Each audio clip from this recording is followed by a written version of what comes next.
M. Alidor a pratiquement tout dit et je vais essayer de résumer sur ce que moi je fais d'une manière plus pratique.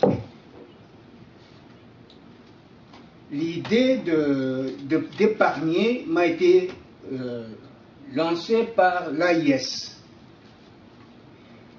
Par un canal familial, j'ai commencé à comprendre que les mamans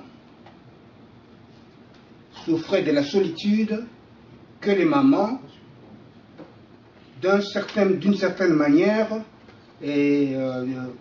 continuaient à agir. Agir comment? C'est-à-dire à aider ceux qui sont leurs enfants et leurs petits-enfants qui sont restés chez nous. Pour cela, elle faisait partie de divers groupes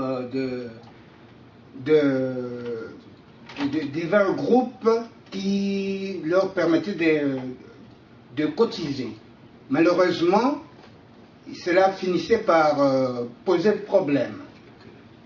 Alors l'idée m'est venue de dire que voilà, nous avons l'AIS, par l'entremise de l'AIS, elles peuvent économiser à partir d'un montant minimal de 10 €. La suggestion a été faite et on a commencé cela il y a 2 ans.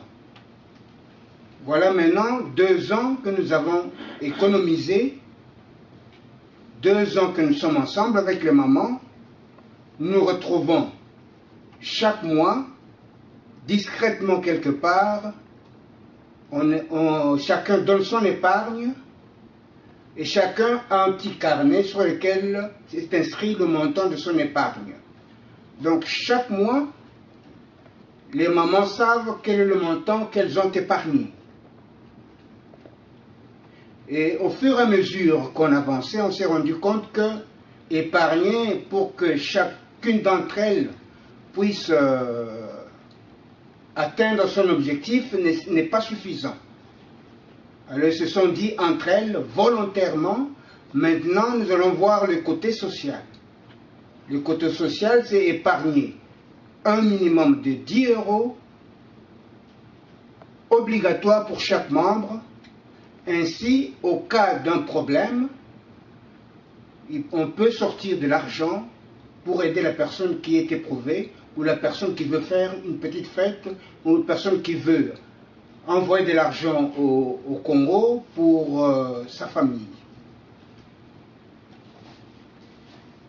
C'est ainsi que, comme M. Alidor vient de le dire, nous sommes arrivés à un montant total dépassant 10 000 €. Et les mamans, à chaque moment, quand elle veut retirer son argent ou une partie de son argent, elle se présente, 24 heures après, elle a son argent.